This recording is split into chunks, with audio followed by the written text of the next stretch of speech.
Hello students,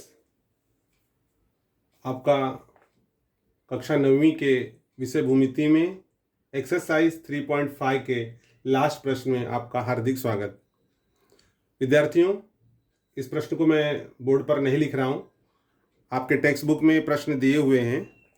उस प्रश्न को ध्यान में रख करके केवल इसमें आकृति बनानी है। तो एक बार प्रश्न को मैं रीड कर देता हूँ। देखिए, प्रश्न है कि समरूप त्रिभुज की एक जोड़ी की कच्ची आकृति बनाओ, उन्हें नाम दो, उनके सर्वांगसम कोणों को समान चिन्हों से दर्शाओ तथा त्रिभुज की संगत भुजाओं की लंबाइयां समानुपात में हों, आकृति में वे संख्याएं दर्शाओ।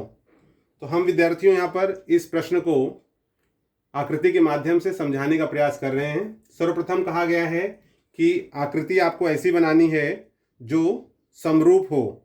तो देखिए, एक समरूप आकृति की जोड़ी हम ले लेते हैं। ये हमारा एक त्रिभुज बन जाएगा जो समरूप हो।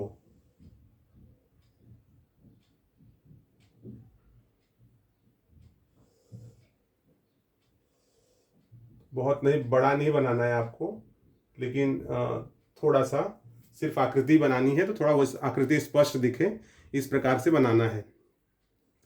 तो ये देख रहे हैं, आपकी दो आकृतियां बन गई हैं जो समरूप हैं। तो कहा गया है कि आकृति समरूप हो, उनकी जो जोड़ी है समरूप हो। अब उन्हें सर्वांगसम कोणों को समान चिन्हों से दर्शाओ। तो समान चिन्हों से दर्शाने के लिए चलिए यहाँ पर हम दूसरे पेन का इस्तेमाल कर लेते हैं।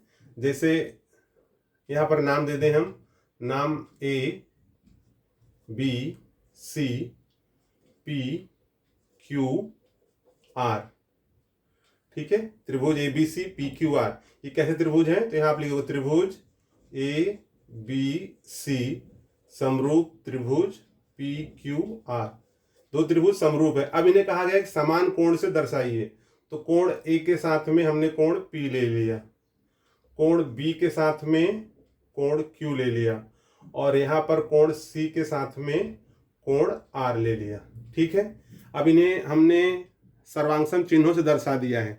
अब इसमें कहा गया है कि त्रिभुजों की संगत भुजाओं की लंबाइयां समान अनुपात में हो, मतलब जो भुजाओं की लंबाई हो समान अनुपात में हो। जैसे मान लो हमने यहाँ पर ले लिया ये 8 सेंटीमीटर, तो इसका आधा हम ले लेंगे 4 सेंटीमीटर। ठीक है, उसी प्रकार से जैसे यहाँ पर 8 लिया तो हमने यहाँ 4 लिया। अब यहाँ पर हम ले लेते हैं 10 सेंटीमीटर, तो यहाँ हम ले लेंगे 5 सेंटीमीटर।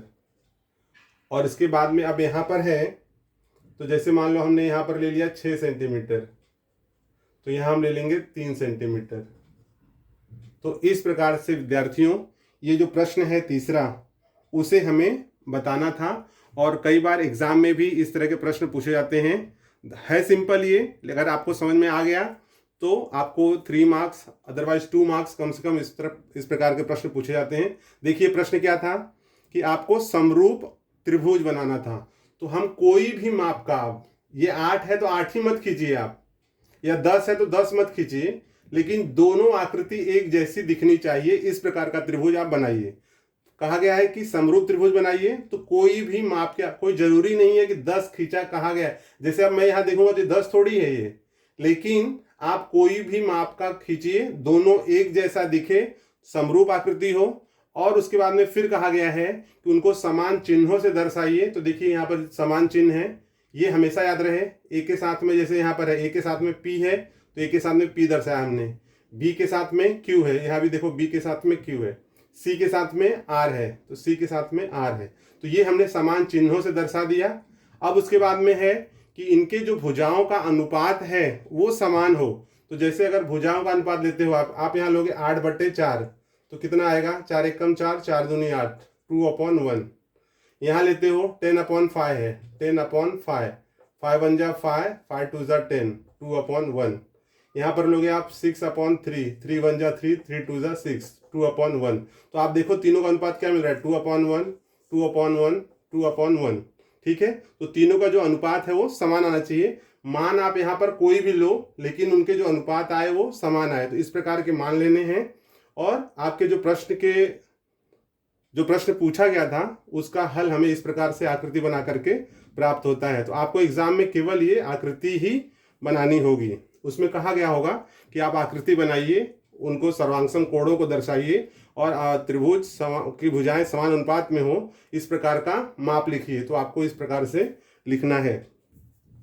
इसमें ये जो नीचे दिया हुआ है ये आपको नहीं लिखना है, जस्ट फॉर आपको समझाने के लिए था। आई होप विद्यार्थियों आपको वीडियो पसंद आया होगा।